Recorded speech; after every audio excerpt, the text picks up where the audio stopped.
for tonight. So Sunset Ridge Lapidary art owner, a writer for Rock and Gem magazine. So let's please welcome Russ Kaniuth. Yeah, thanks. Welcome, Russ. Thanks for having me. Yeah.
All right, we are live here. Yeah, the team's been busy on that intro video. That's pretty cool. Well, you notice it's content from last week. They just keep weaving it in. Awesome. So we'll have new content from this week will be in the next video probably. All right, so I'll get us kicked off here. So basically what we're gonna start doing with these kind of webinars is we're working to produce hands-on kind of content. Like I'll be on Facebook and I'll see a lot of people who are interested in the hobby, or they're just getting started, and they'll ask questions about how do I do this, or how do I get started with this. And the real challenge for those people is that they'll get responses, but there will be like 50 responses that are, a lot of which are contradictory or maybe even off topic, and there's not really a cohesive, clear picture for them to be able to look at and say, okay, what do I do first? And how do I progress through it? So part of what we're gonna be covering now, we're gonna do a 3-part cabbing, what we call cabbing essentials kind of first project for this. And we're gonna break cabbing really into 3 parts, so there's enough time for questions, so we're not like just rushing through. If you're really experienced in cabbing, some of it may be a little boring to you. If you're new to this, some of it should be really helpful to you. And as always, any kind of feedback, any kind of comments, any kind of ideas, we welcome those, because cabbing is going to be something that we keep talking about because it's one of the most popular forms of lapidary. And we will delve into doing more advanced stuff in cabbing and also in other art areas like sphere making or carving or knife making or napping. So the other invitation I want to put out there for everyone who's listening, if you are interested in doing one of the areas with us and participating in our webinars, then contact us. We would be excited to find other people to do this with. Part of what we want to do is we want to showcase people who are doing a lot in the lapidary and willing to take the time out of their lives to help people learn and provide more information and knowledge to the lapidary community. So having said that, let's start with the first question that usually comes up around cabbing, which let's talk about the equipment.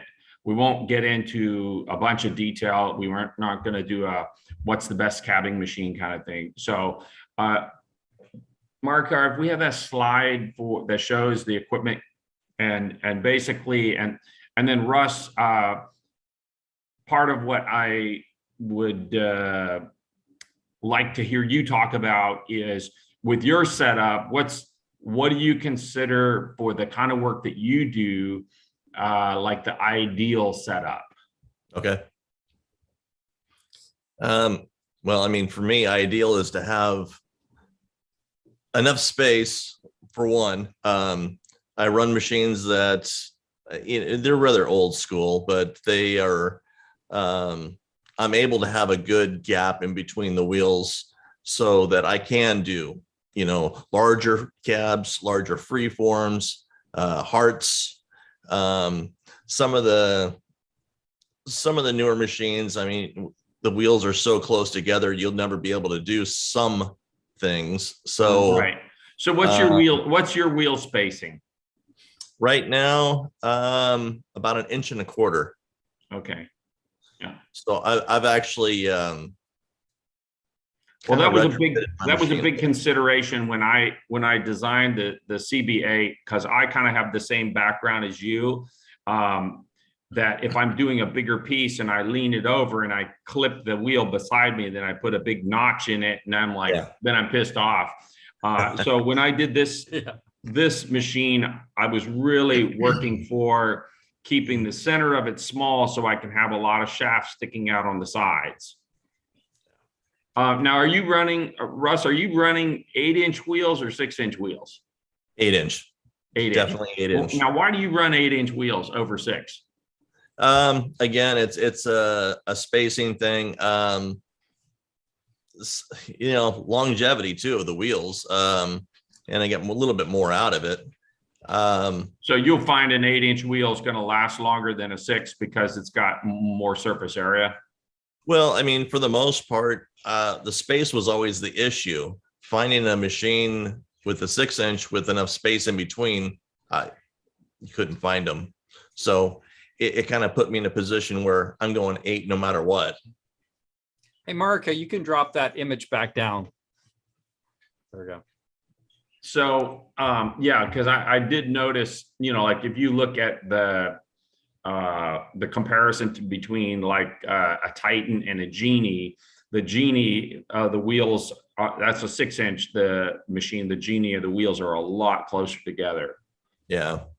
I have a lower tone setup too. And that one is, I mean, they're so close that the machine collects dust because it's only used for, just random things here and there. Sometimes just smaller cabs, mostly turquoise and whatnot.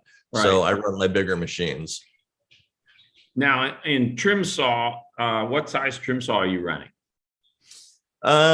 Mostly 10s. I've got a 7 out there, but it doesn't get used much unless, between my son and I, we're both, trying to knock preforms out. But for the most part, I like the 10. The deck is the right size. You could fit a good slab in there.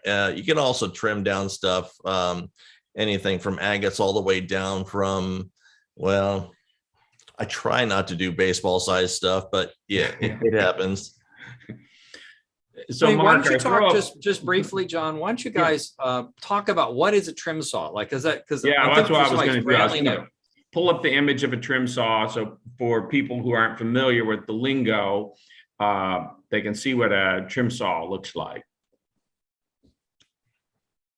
So this is 2 different styles of trim saw. The 6-inch, of course, has got a much smaller deck, and we are getting a lot of requests from people to do something bigger like a 10. So the table's bigger, so you can lay a bigger slab in it. Yeah. And then we have what we call the PT8. Now, the difference with the PT8 is nobody else makes a saw like this. What this is a high-speed saw. We have basically a different kind of manifold above the blade, which injects the water right into the area of the cut, so you can get away with it. Because like if you just take a regular trim saw and speed it up, you're going to throw all of the water off the blade, water or oil. It doesn't matter if you're running either. You're going to throw all the water or oil off the blade before it ever reaches the cut, and you're going to end up cutting dry. With the PT, what I did is I created this special manifold there that has 4 injectors that shoots the the coolant right on the area of the cut. And because I'm running the blade at a much higher speed, which the blade is absolutely fine with doing, it can move through material really fast. So it's a different style. What Russ is talking about is similar, more similar to this Model 6, HP, Star Diamond, Raytech, and some of the current manufacturers make similar units, which some of them had like a sliding vise on them. Some of them had power feed on them, which was not really a slab saw, but it was, you know, kind of a convenient feature that was on some of those saws for somebody who's beginning and cutting, you know, fairly small rocks. So that's kind of give people an idea of what a trim saw looks like. Now, there are some units that have trim saws kind of like built into the combo units. So the old HP combo machines were like some grinding wheels and then maybe a trim saw over on one side or the other. Those are kind of convenient, but they're huge, and it's really a pain in the ass to change the wheels. We'll have a couple of those.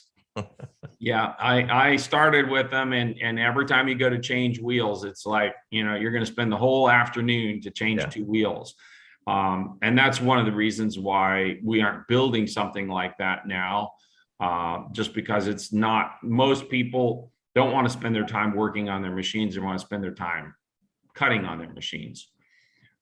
So let's see, what else do we want to cover? And let's talk about templates for a minute.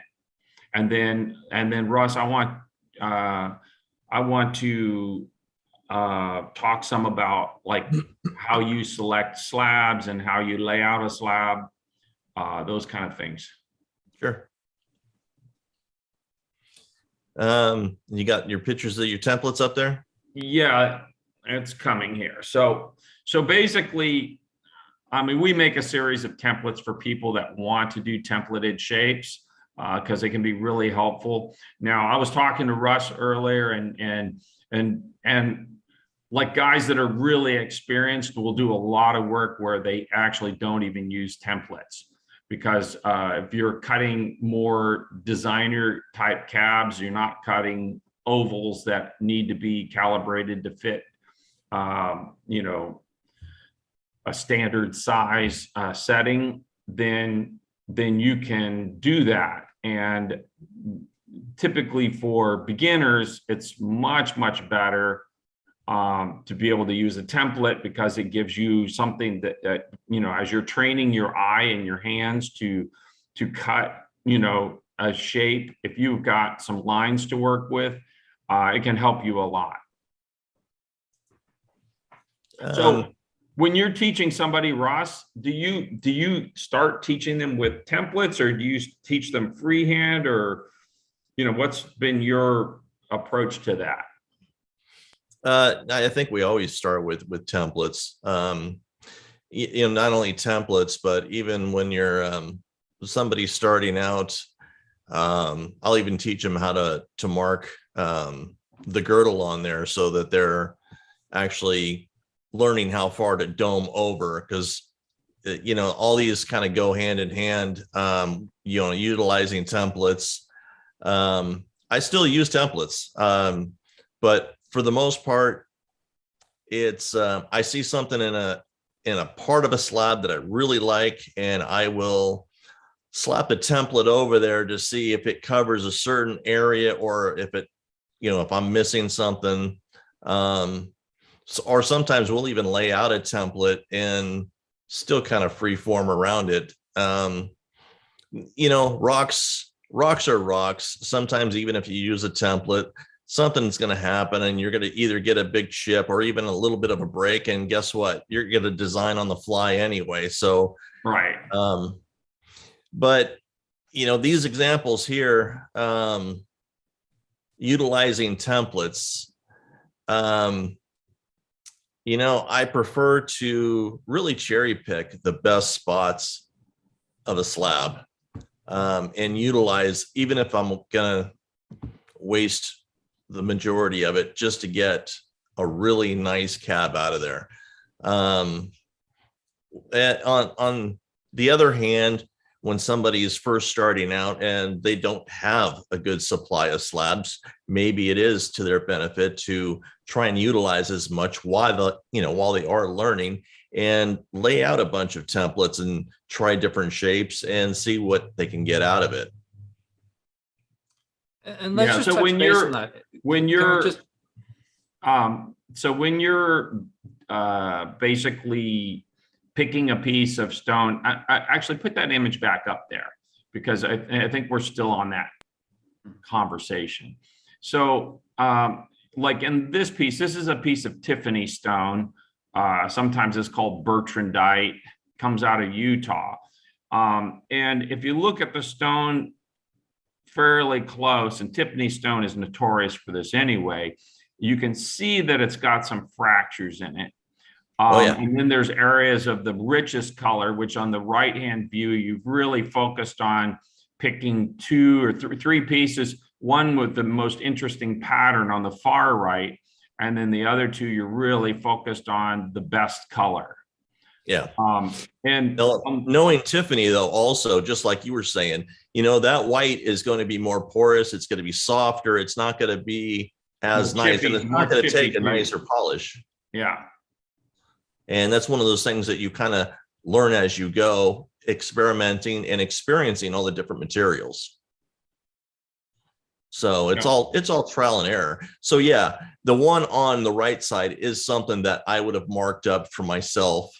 And, if I'm teaching somebody, and I would probably have told them maybe to start out on the left and get a feel for the stone.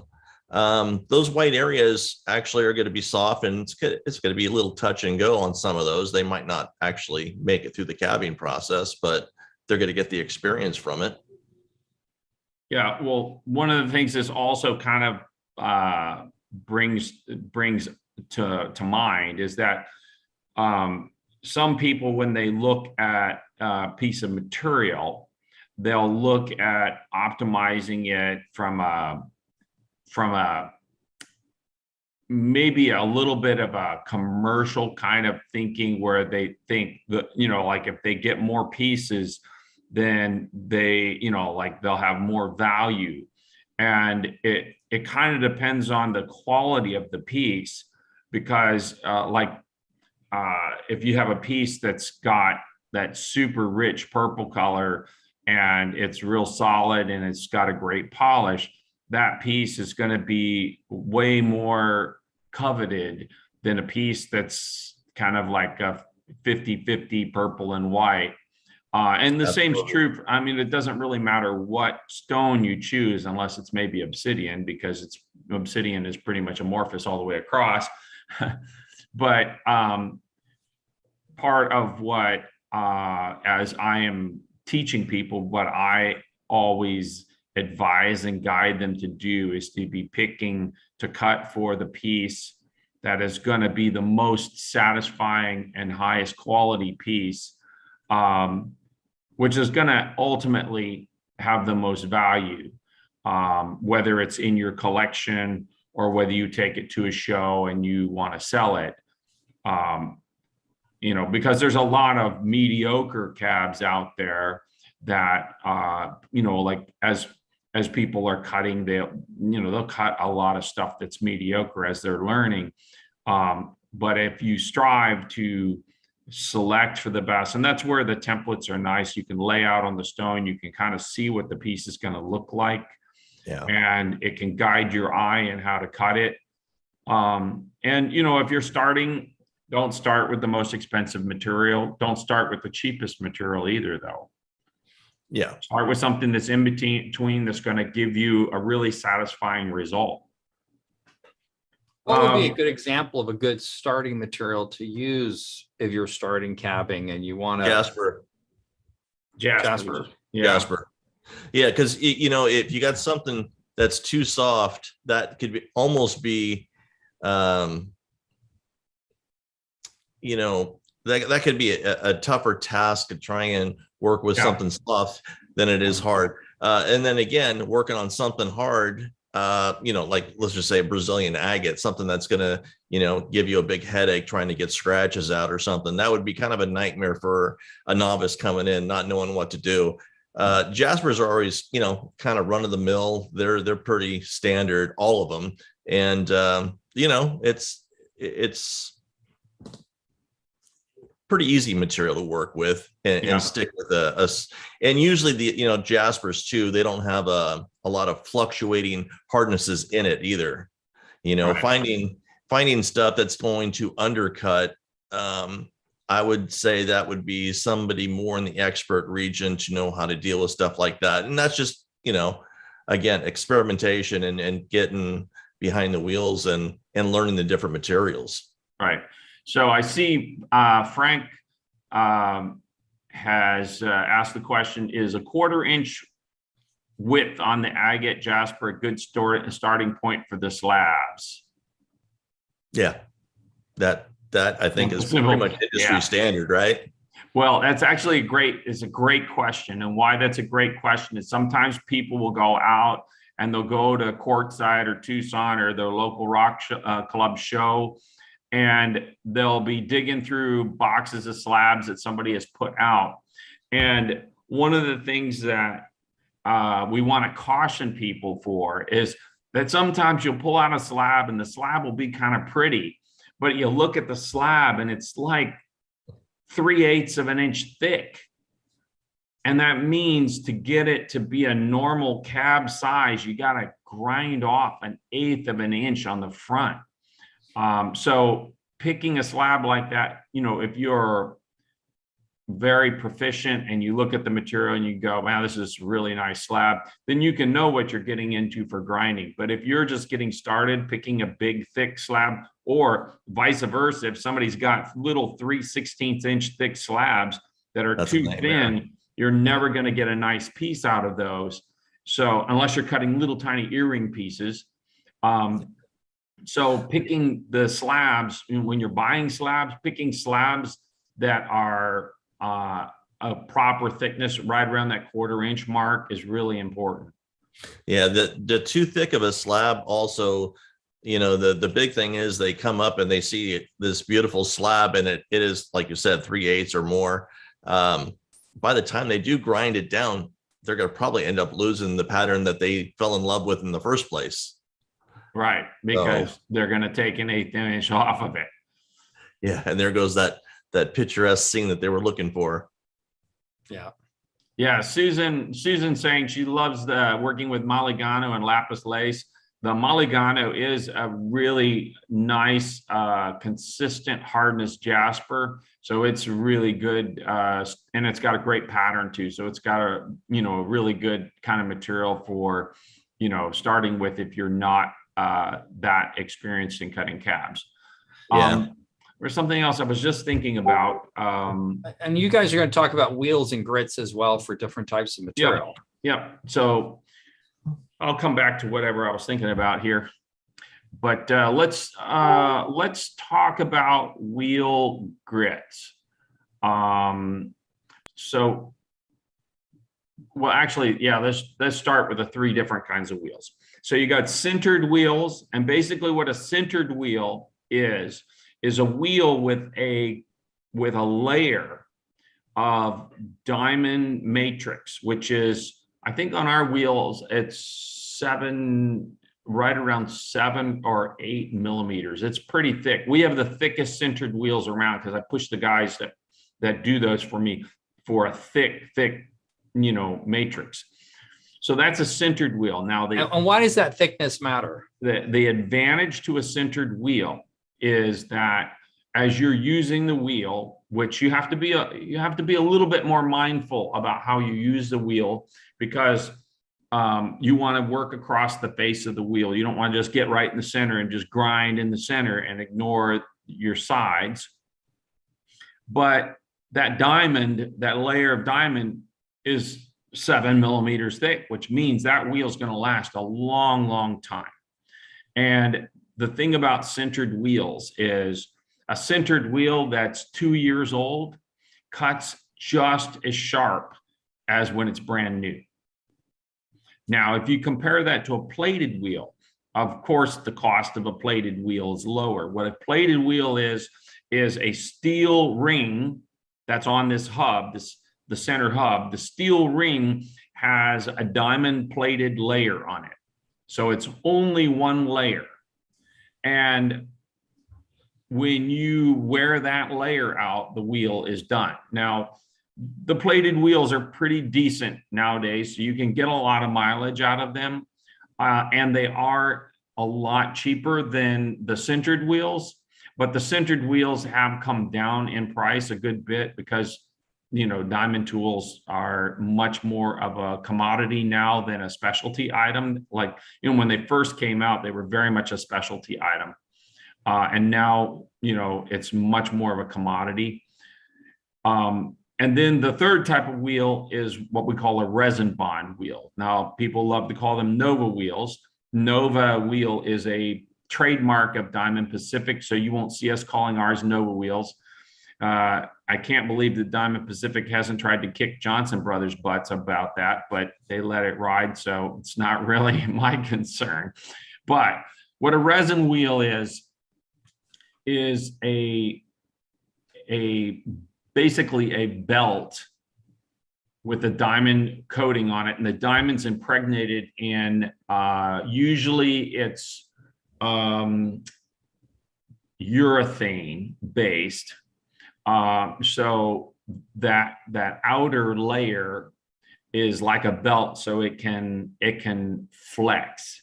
And then if you see the black area that's just underneath the outer layer, that is foam rubber, and that foam basically allows that belt to flex. Now, the advantage of the resin bond wheel, it used to be people worked out a lot on finishing pieces on hard wheels, and they go much further on hard wheels. But the problem is that you have to rock the hell out of your cab to hit all of the surface of that top of that cab.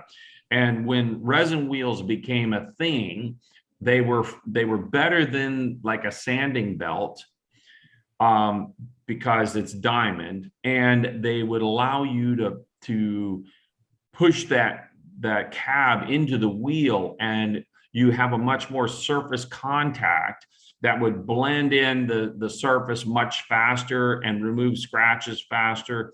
So it has a significant advantage. And what you'll see is pretty much everywhere they are the standard in one form or another of a grinding wheel. Now, I know there are some people that prefer actually using a resin belt on an expanding drum. Like, so they make expansion wheels that are, you know, narrow and like a 2-inch wide wheel that you can put a diamond belt on, and it functions exactly like a resin bond wheel. The belts, of course, are cheaper, but you've got to set up your machine to be able to run the belts and change belts on it, which isn't a big deal. But it is another way that people approach solving the problem, because for a while the resin bond wheels were really expensive, and because, well, for a long period of time, Diamond Pacific was pretty much the only ones that had figured out how to do it. And now what there is that everybody and their brother has a resin wheel. Some of them are good, some of them are crap. And basically, if you find good quality resin bond wheels, they're a lot cheaper now than if you were buying the Nova wheels. Yep. All right. And then you want to talk about the different types of grits. So what grits are you running on your machine now, Russ? Well, generally I like to run with an 80 steel, and that's what I'll shape my preforms and start the dome. And this might sound a little odd, but I start with an 80 steel and I go right to a 60 soft resin. That 80 steel is going to leave flat spots, scratches. I mean, this is, anticipated because it's a steel wheel. And just like you said, you're going to be rocking your cab forever trying to, blend the surfaces. Yeah. So once you leave that 80 and you go right to the 60, it like streamlines so quickly, and it's still going to remove a great deal of material, especially if you're working with agates. And it's just such a great blend, and it hits that dome, and it'll take out the majority of the scratches. There's no more flat spots, and it's going to really even up your edges really nicely, really quickly. From there, then I go to a 140, and that pretty much will alleviate any and all heavy scratches. And it also, by doing these, people have asked me, well, you're kind of adding wheels to your setup, and aren't you adding time? And it's like, well, actually, no, I'm actually knocking down time because you spend less time on one of the steps. Yeah. And so by the time that you would get to from the 140 to the 280, normally the 280 in the past would have been something where I would put the majority of my work in. And this is where you don't want to go any further if there's any scratches whatsoever, because you'll never get them out. By the time I get to the 280, almost all the scratches and everything is already pretty much gone. So the 280 is almost like the beginning of the polishing process. Right. And it goes pretty quick. And then from the 280, where do you go from 280? 280 to the 600. I have an 8,000 in there, but depending on the material, I might just jump it and go right to the 14,000. So sometimes I might jump to 140 too. I might, it depends on the circumstances of the materials. Yeah. I might go from that 60 right to the 280, softer materials like that Maligano. That would be a good, for instance, I would go, shaping it out, doming it on that 60 and go right to the 280, because I know the 280 is going to, make it look beautiful from that point. So after the 14,000, where do you go? Again, depending on the type of material, but a lot of times that would be the end point, and then consider the material, whether we're going to go with, a polishing compound, whether it's going to be a leather buff, or if I'm just going to hand polish it with a Dremel and some ZAM at the end. So, I mean, we've got a bowl wheel as well. So sometimes it depends on what it is. I know my buddy Jason Brousseau gave me a list that I've actually utilized quite a bit for different types of materials with different types of polishing compounds, whether you use aluminum oxide or serum oxide, or, just hit it with ZAM in the end. And, by the time you get through certain materials, and you'll realize how they react, whether the rhyolites all like this one and Jaspers will like this one, then you kind of just, group them all together. We're fortunate enough to have a couple different that are set up with their own, so I don't have to break down and put on a new one or clean it off, because you don't want to mix the compounds. But yeah, it's having that leather wheel on the end is nice, or having a little bowl wheel is nice to have around. So Matt just asked a question. What's ZAM? ZAM is a little polishing compound that looks like green goo coming out of a toilet paper roll that you can buy online. You just get your polishing tip for your Dremel. You just kind of push up a little bit of that ZAM at a time, and just, So you can run ZAM on felt or canvas. Yeah. And get a little bit on your Dremel tip and just hand polish away.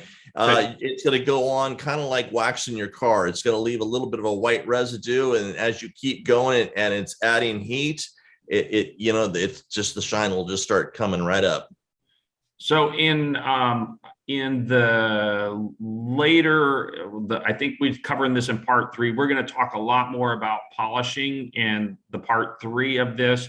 So we'll get into that and show people some of the tools and the materials that we use for the polishing process. So let's see, what else haven't we covered yet on this? Well, there's a whole range of grits there. Bring up the slide, Markar, bring up the slide with the different wheels and the different grits.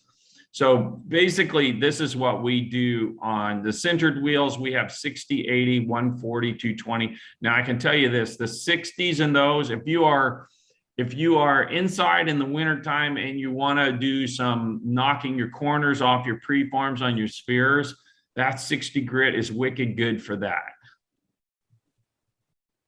And on the resin bond, it's actually 50,000, not 5,000. That last row is 50. Yeah, that's a 50. Yeah, the resin bond, that's a 50,000. So then plated wheels, 60, 80, 140, 220. Russ you start with that 80, don't you? The 80, yeah, the 80. Well, I do have the centered on there too. I do use it for agates. And I normally start the majority of everything off with the plated 80 and then go straight to the resin. Yeah. And then in the resin, you can see the range we carry, which pretty much maps to what you described. Yeah. Thought we had a 14,000. That is, it could be. It may not be. Because this is 1,400 here. I don't. Yeah, think it's 14,000. I think that's 14,000. So this table isn't quite right. It's 60, 140, 280, 600, 1,200, 3,000, 8,000, 14,000, and 50,000. Correct. So we have both the 6s and 8s now, and but that's pretty much and kind of what I was getting at in asking Russ what he runs. Everybody will put together what feels best for them. So part of why we carry the other grits is that everybody likes something a little bit different. You find what works for you. But I'm kind of in the same camp as Russ, that I like to go to that 60 soft wheel as soon as I can, because the blending capabilities of that wheel are really, really good. A lot of things though, too, on your list there, having those extra wheels it's kind of one of those things where it's better to have extra than not have it all because of the different materials. Working with those softer materials, you might not need to go to the 14,000. You can stop off at the 8. As to, but the agates, you definitely want that 14,000 for sure. But like a turquoise, you could probably stop at the 8 and, right, hit it with some ZAM and you got yourself a great cab. So some of the other ones, but having the different stages, you could just having them there is great. You don't necessarily need them all for all the different materials, and some you definitely want to have. But just being able to have access to them is phenomenal. Great. So let's see. Yeah, Richard says you're always out of stock. Yeah, we have been working to have that not be the case. Yeah, we actually have more coming in mid-February sometime. It's just a matter of how fast we can get containers released. We've been waiting for 2 weeks for a container to come in out of New York because everybody's fleeing the West Coast and they're now using the ports here, and it's very crowded. We got a question from Dan. Let's get him unmuted. Hey, Dan. Hey, how you doing, guys? Good. What you recommend as a polishing speed for, say, a felt wheel, cerium oxide? I do a lot of opal work. You wanna take that one, Russ? Opal is something you definitely don't want to heat up too much. I usually depends on which opal you're working on. Like I just did a batch of Cooper Petty not too long ago, and I use Zam with the Dremel, and it worked out just fine. But it's one of those things where it's a little touch and go. You definitely don't want to go hard and heavy and heat it up too much, with pressure. It's just little bits at a time. Take a look at it, wipe it off on your shirt, and just keep going and until you get where you're going with it. I don't think speed is necessarily going to make a huge bit of difference. But yeah, I would slow it down for some of the More opal, delicate materials.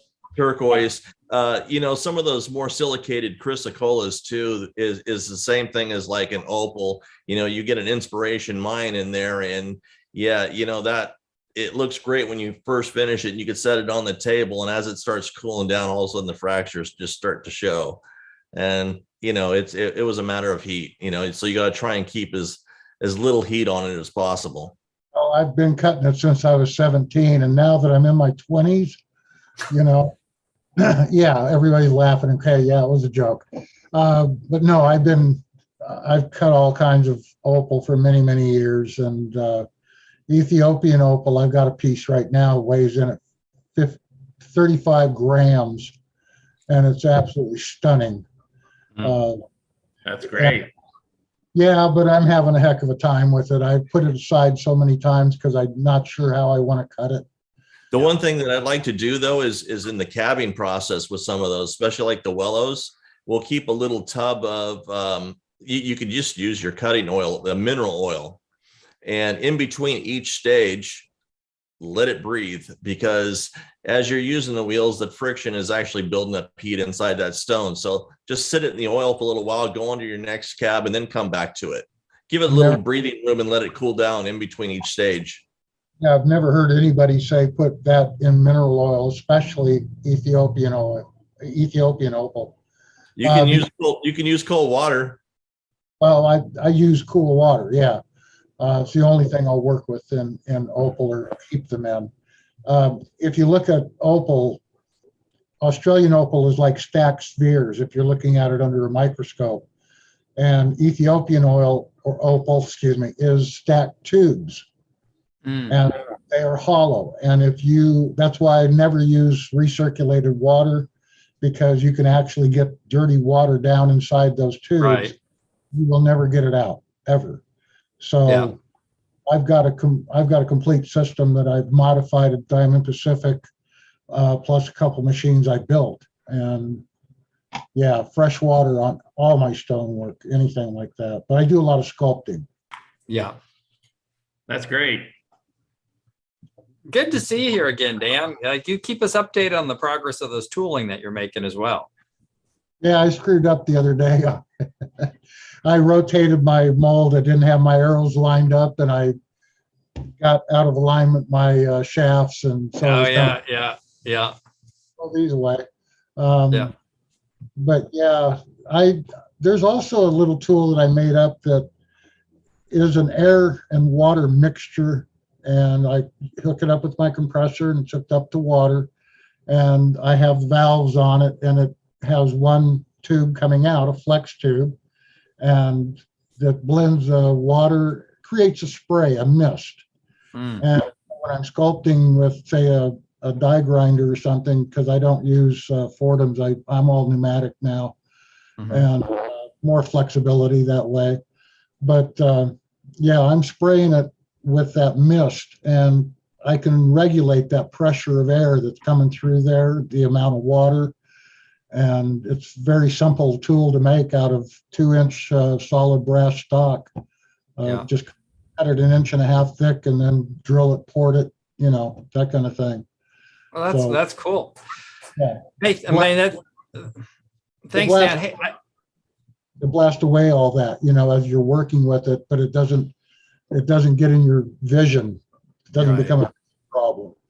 So I have a question for everyone that's on the call. So how many people, throw a yes or no in the chat, how many people are new to cabbing, like just getting started, like, you know, if you're less than 1 year experience, put that in the comments. All right, so we have a fair new and know nothing. That's okay. That's why you're here.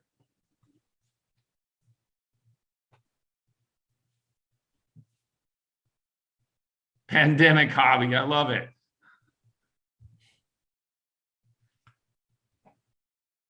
Yeah, it's a good pandemic hobby because you can make something beautiful that's going to last a lifetime. Yeah, no, that's good. That's good. So we've talked about grits. We've talked about the types of wheels. We've talked about machines and templates. I would touch base on, like, there are two types of basic templates. There's like the stainless steel templates, and then there's also translucent templates. Some people like the translucent ones. We carry a template. You can see through the stone to the stone a little bit more. Yeah.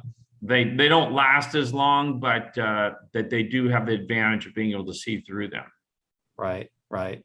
So what would be, Russ, what would be your advice for somebody who's new, that just getting started in cabbing? What would be the things that you would recommend them do to have them get like that early successes, so they build their confidence in how to be successful in the hobby?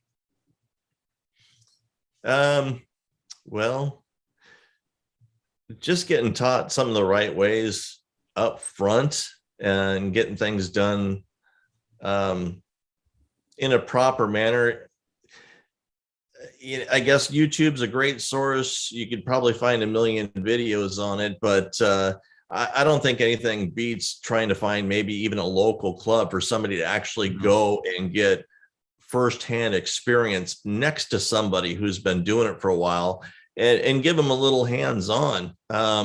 You know, granted, not everybody will have access to you know, a local club, but there are definitely several around. Being able to, you know, even go on Facebook to some of the groups and just ask questions.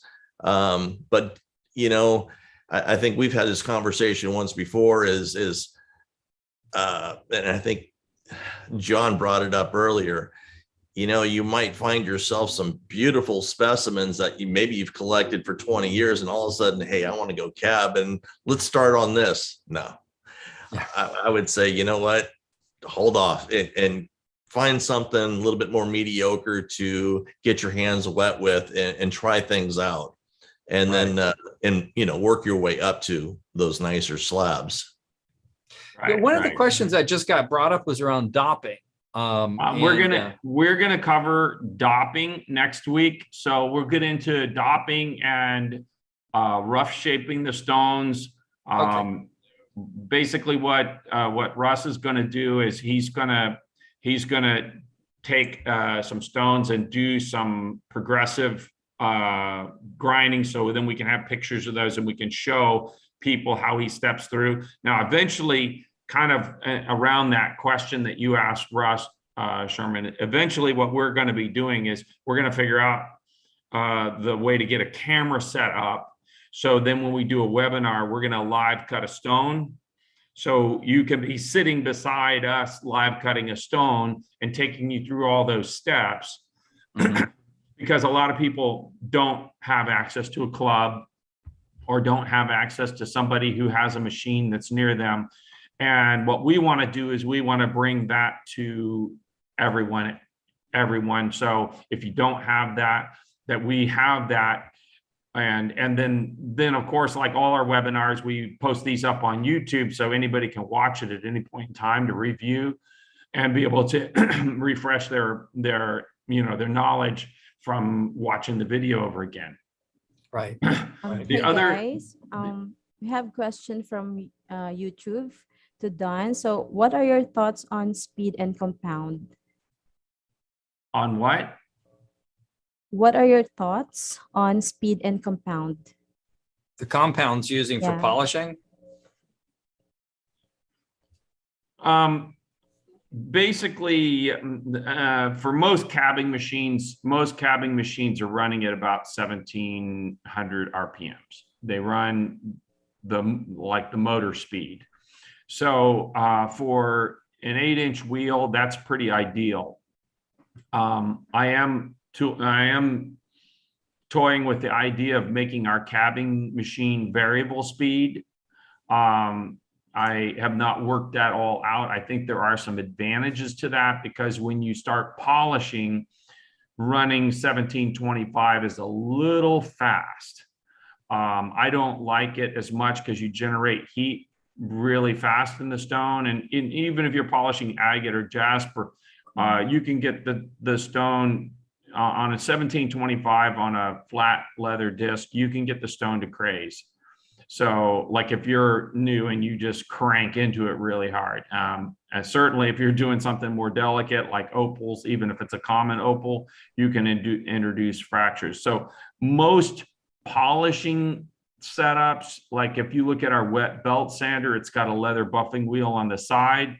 That's turning more like 220 or so RPM on the slow speed, that's a lot better for, you know, a leather buffer, or if you put canvas on it as well. There's another question from YouTube. So from Connie Cannon. So her question was, how do you girdle? Girdle, you wanna deal with this one, Russ? How do you girdle? Yeah. You know, it's just part of the process after you ink out your design. And I think we should try, maybe for next week's, you can actually do a little bit of detail on that. What would be great even if you could maybe get your son to hold a camera and shoot a little short video on how to do that, because it's kind of hard to explain, where if you can see it, then you can go, oh, I get it. Yeah, if he shoots the video, get it over, then we'll edit it up and then we'll have it so we can actually do that. Because there's no reason we can't bring in video sections through these, so we can talk something, then go into it. Yeah. So one of the other things, the thing I was thinking about, because I know this is gonna, for a lot of people, this question is going to come up because I see it in the Facebook groups. There's people who do cabbing on like a slant lap or on a flat lap. And I would say for people that are starting, you can get away with that, but it is much harder to work where you're inverting your stone and you're working either down onto a lap. The slant cab or the slant laps are a little bit better, but still it's not really that convenient. I guess you could argue that if you are just trying it out and you're not sure about how much you want to invest, that you could talk yourself into that. But in general, I think trying to do a cab on a flat lap is not really a optimal way to approach it. And then the other thing that I've seen is there's this god awful piece of, looks like woodworking equipment that there's basically, it's a made in China thing. It's kind of gray and yellow, and I keep seeing it popping up on some of these lapidary groups, and it's the worst piece of crap I've ever seen in my life. And they call it a lapidary piece of equipment, but there's nothing lapidary about that. In general, it's not a great idea to try and use non-lapidary equipment to do lapidary work. First most for safety, you know, if you don't have a tool that's meant to be used wet and you're trying to use it wet, the motors may not be TEFC and you get water in the motor, and all of a sudden the emergency crew is visiting your house. So Yeah, there's people that are using trim saw, tile saws for trim saws. You can get away with stuff, but if you're really, serious about doing lapidary and getting good results, there are things that you will have constant problems with if you're trying to adapt equipment to a use. Tile saws don't have the torque to do it. You'll bog down a tile saw in 2 seconds flat. Yeah, for cutting the harder materials. Yeah. Yeah. Hey, we got a ton of questions coming in. So you want to go into Q&A? Let's go into Q&A. So let's see, where do we start on some of these questions? Because there's a whole batch coming in. Do you want me to pick these up on Slack, guys? Is that the best place to view them? We'll just read through and call them out, and I'll speak to them. Or Russ will speak to them. Well, one of us will do it. Okay, I'm trying to find where they start on the CB8 splash guards. We're making the mold. It's an expensive mold, but the design is done. We're making the mold, and of course, this is Chinese New Year, so everybody here is on vacation for 2 weeks. Mm-hmm. Water fitting on the back of the C8, that's 6 millimeter tube. I know Eric Paul talked about, he used 1/4 inch water line, which is a little bit tight fit, but that will work as well. And we also have a 6 millimeter tube and fitting adapter kit. And it's really cheap. Yeah, that you can get to adapt to that. It's cheaper than pretty much. The reason we use the 6 millimeter is that all the rest of the world has gone to metric tubing on these kind of things, and the 1/4 inch or 1/8 inch tube, it's considered a special, and it's more expensive, and it's not as available. Right, and we're selling globally on these, so these are going into friggin' Madagascar and all kinds of other places. Let's see. Yes, Matt, on the C8 manual, I have that on my plate. So we are working on doing a manual on that. It's actually, I got a draft. It's cycle time. Ken Cooper had a question around, this is actually a similar question we had last week around the wood on the vise matching up with, he says, why does the base of the vise not match up with the vertical wood? And he's talking about the holding smaller pieces of rock in there. And I think that actually Dan Wiggins or somebody talked about kind of a little tool that you pop in there to the clamp. So we actually, John's probably coming up with something that will actually solve that. So if you got a stone hanging over there, because you have that space underneath there, because you got your space for your arbor flange to travel underneath that vise and to be able to butt that up. That's why the bottom of the vise doesn't go all the way over. Well, actually, it's because the moving jaw of the vise has the two kind of like C-shaped things that slide onto the fixed jaw. And so the fixed jaw has got to be narrower, or there's not room to have the moving jaw on without the moving jaw sticking out and being in the way of the blade. So it's the original, it's derived from the original Highland Park saw vise design. The Phantoms are exactly the same. And there are, some advantages, some disadvantages. I like the idea that of making a bracket that you guys can use to, give you a little support for your piece. So I'm going to make something like that will be like a cheater bracket that makes the job of loading it easier. Yeah. But that's why. Somebody, I'm trying to figure out, Jack Murphy, what does the black collar do? Does it pull out? Are you talking about the black collar on the water fitting? The water fitting. Okay. So how that works is that's called a quick disconnect fitting. And when you push the tubing into that hole on the back of the fitting, that it's got little fingers in it that will allow the tubing to go in. So the fingers are like this. So when the tubing comes in, it's stuck. And so you try and pull it out, it won't come back out. What that black collar does is if you push that collar down, so you're pushing it against the fitting, it releases those fingers so you can take the tubing back out. Hence the quick disconnect. It allows you to pop the tubing in, it will seal, to take it apart, push the collar in, slip the tubing out. Yeah, it's got an O-ring inside there. And that's the O-ring makes the seal, so it can handle a lot of pressure and doesn't make you have to have a bunch of wrenches to put it on, take it off. You know, it's Right. nice because it avoids that. Right. Let's Um, see. Zeke is raising his hand, so I think let's get him unmuted.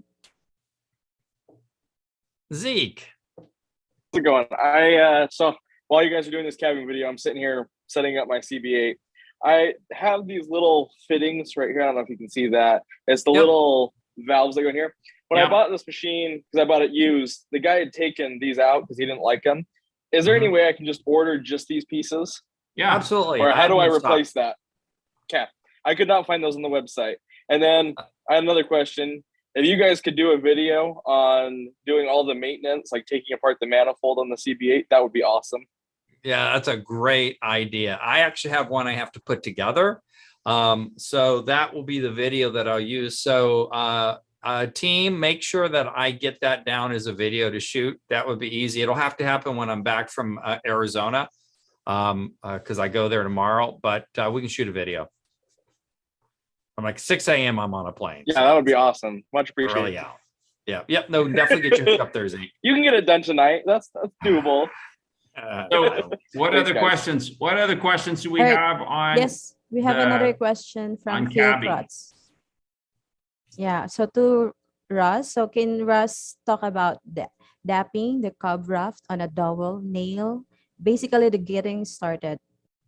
We're actually going to handle that next week. All the dopping and that we're going to Well, handle let's in the next let's call. go ahead and speak to that. I mean, we got enough time now.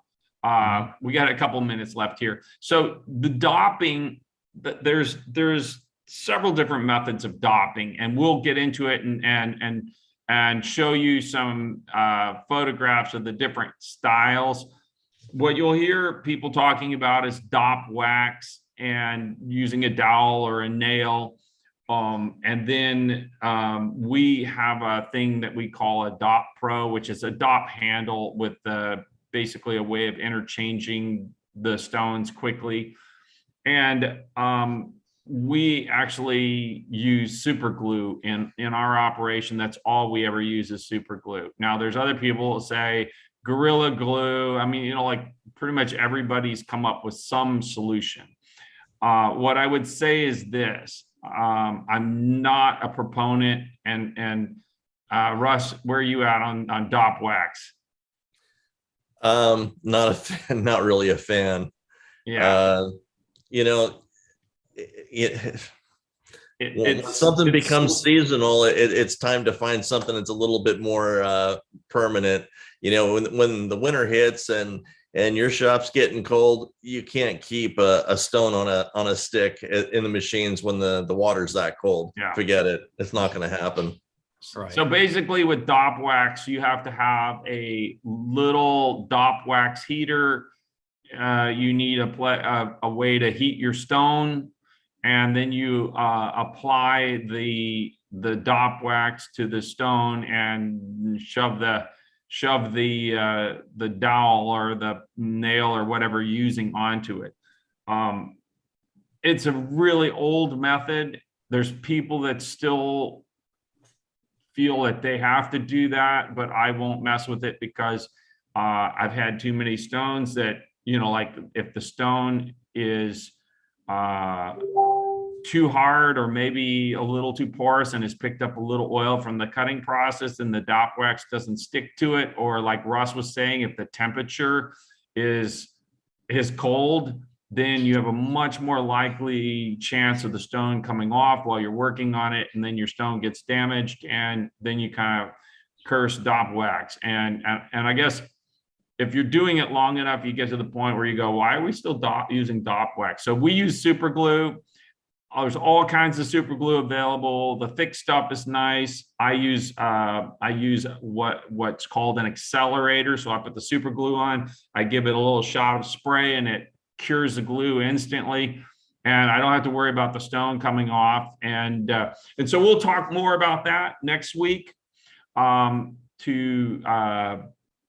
give you, show you some pictures and talk about how you get because everybody's going to ask the question, well, how do you get the super glue back off the stone?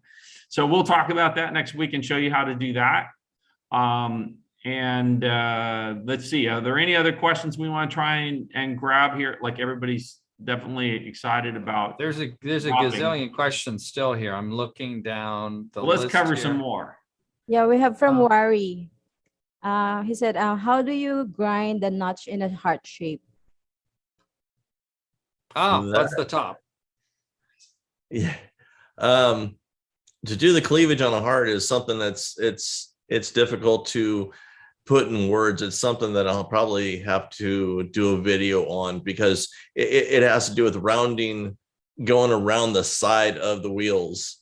And there's kind of a technique that you want to do for the back and a different technique that you do over the top, because the back you want obviously to remain flat, and then the top you want to try and get that 3D effect. So it's something that's probably better to come up with a video for. Yeah, maybe you can do a little short video that we can have for the second session for that. Sure. That's a great question. So what other questions we have here? All right, another question from Connie. So Russ, he said, I was told centered wheels are too heavy for many machines. Well, that's probably a good question to ask. I know some machines are underpowered, but what I would say is, if you look at like our machine, we put a 1 horsepower motor on it, and you never have to worry about it being underpowered.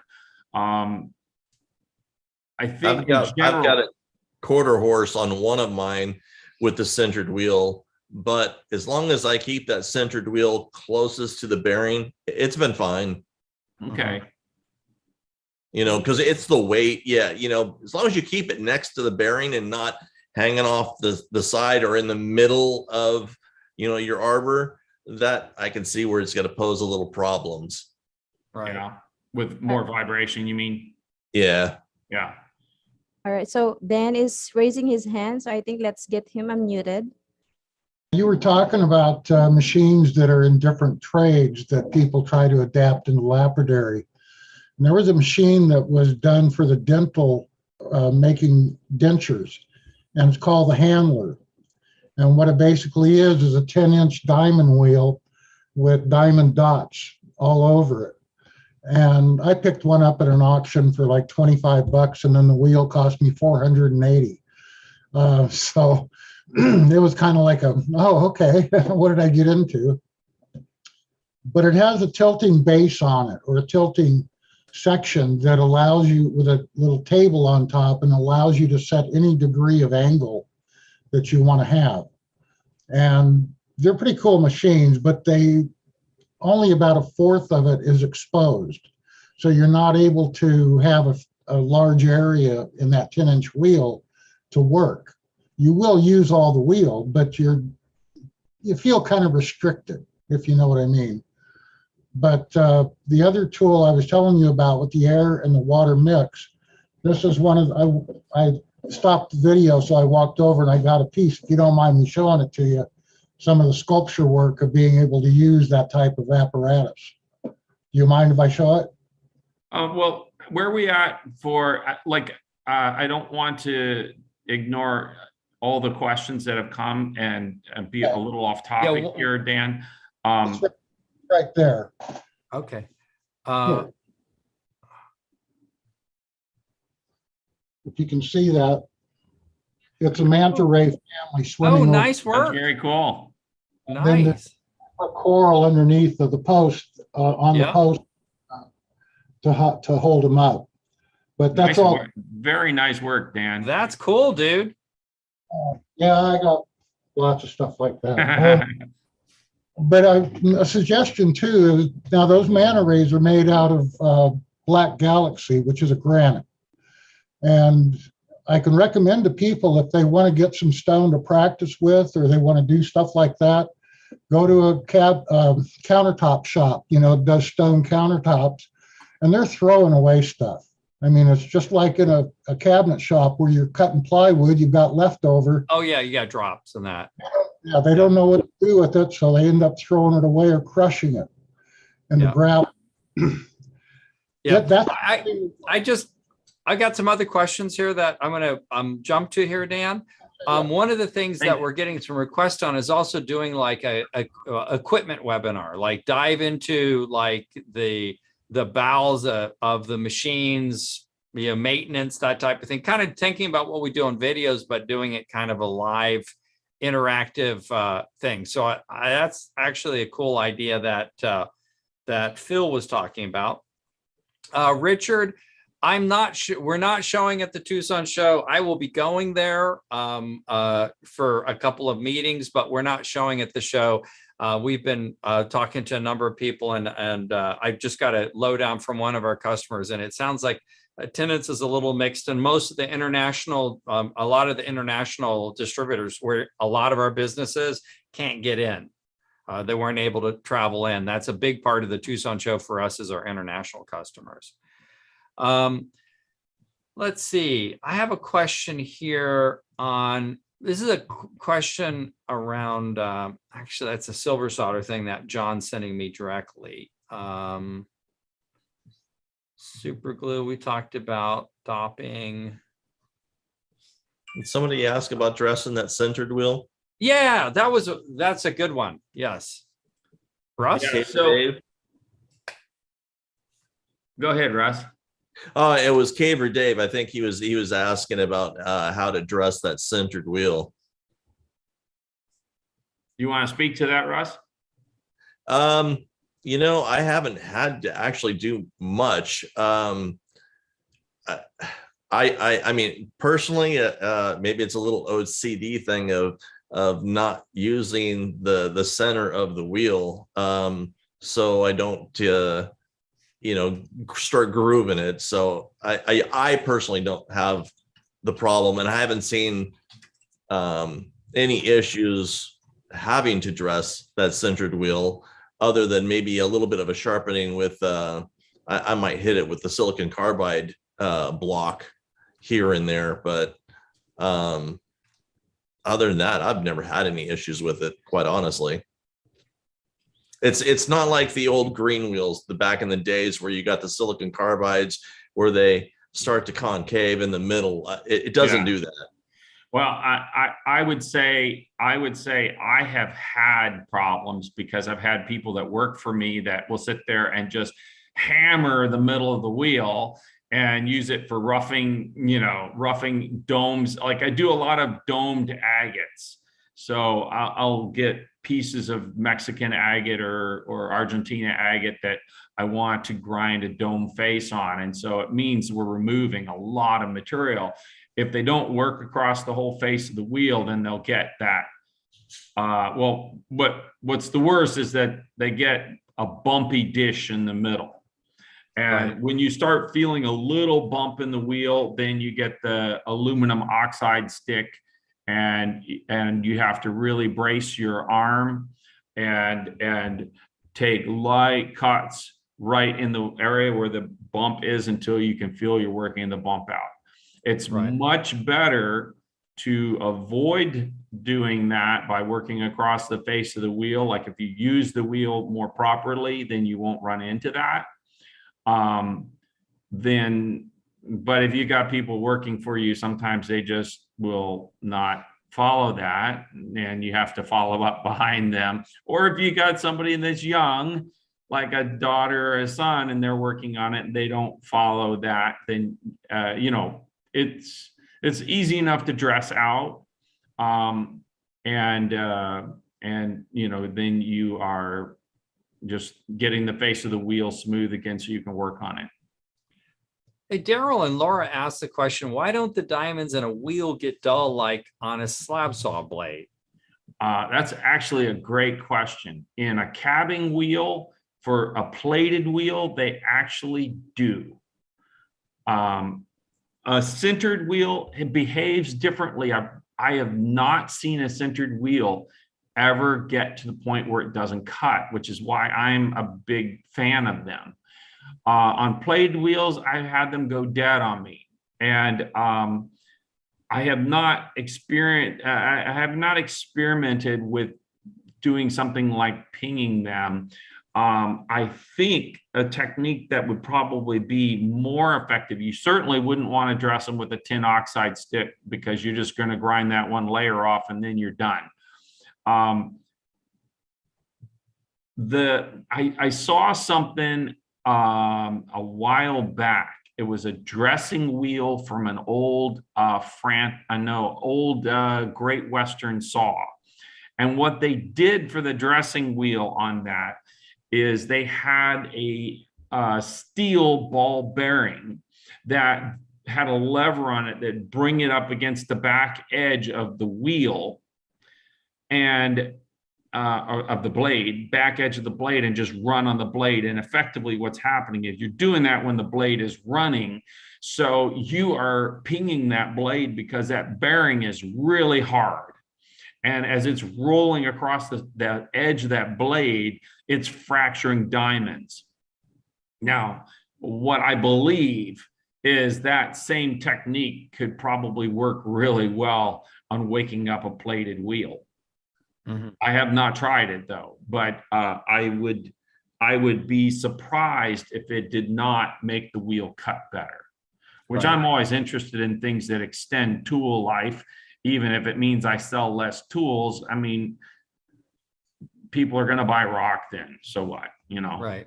I want to Right. help people. I want to help people get the most out of their equipment. So I think that's probably the most effective tool, but I need to make something like that and then experiment with it. And then I could just make something commercial I can sell people that, you know, they can hold the roller bearing up against a plated wheel and get a result. But I got to make a prototype and get somebody to test it for me. You know, one of the Awesome, things that we John. didn't do, and I want to cover this on the next meeting with when we do the next session, is I actually want Russ to talk a little bit about your background and how you got into cabbing. Let's save that to the next week. But like, you got a story about how do you get in this? How did it evolve? And I think that would be helpful for also inspiring other people, because you now have your Facebook groups and you're doing some pretty cool stuff. And I think that's a good story for people to be able to then understand, to say, like, how did your evolution? And now your son is doing a lot of cabbing and generating a living for himself as well, your 18-year-old son, which is a cool story as well, that I think would be cool to think about sharing that next week, because it's it's pretty inspirational. Oh, and so before we break here, go ahead and can we throw the slide that shows all Russ's groups and his website back up? So you got what, 2 different groups here, and then your Cabs and Slabs is broken into parts, so that is the main group there. But if you're going in looking to sell jewelry, it's in the artisan, actually we call it the Cabochon Gallery. And if you're looking for slabs, that's the Cabs and Slabs, the Slab Depot. They all carry the Cabs and Slabs name, and you'll see that logo on each one of them. The Sunset Ridge is just my personal page. I do all my sales out of Cabs and Slabs, but I like to keep up all my work and archive it on my own personal page, and allow people to access me there. Yeah. Yeah. No, and really, I mean, you got, great groups, and certainly also Russ writes a monthly article for Rock and Gem on what to cut article for Rock and Gem magazine as well. Yep. Have a lot of fun with that as well. Cool. Just a little bit busy on stuff. So Yeah, and if you guys want to take, if you just photo the QR code, then your phone will then be able to look that up. Like with COVID, we've all kind of gone back to the QR codes, which is super common in China. Like everything's QR code in China, and it kind of never took off here until now. It's like you go to look at the menu, they're going to do a QR code on the thing, and you point your camera at it, and the camera will then look it up and open it up, which is pretty cool. Well, I think we should wrap up here. You can definitely join us next week. We'll take you through more of the cabbing. Russ, I really appreciate you joining us and taking your time to help bring more education and information to the people who are interested in lapidary and who are growing in lapidary, and look forward to doing some more stuff together here. Well, thanks for having me. Appreciate it. I always love chatting with you guys. Yeah. Excellent. All right. And thanks to everyone who came and attended the webinar. We love you taking your evening and spending some time with us, and appreciate all the feedback and all the questions. And again, if any of you know anybody who would like to do a webinar with us in the future, or you're interested, then please don't hesitate to contact us. We want to keep bringing new, interesting, inspiring stuff to help you all advance in lapidary. All right. Thanks, everybody. Thanks, everybody.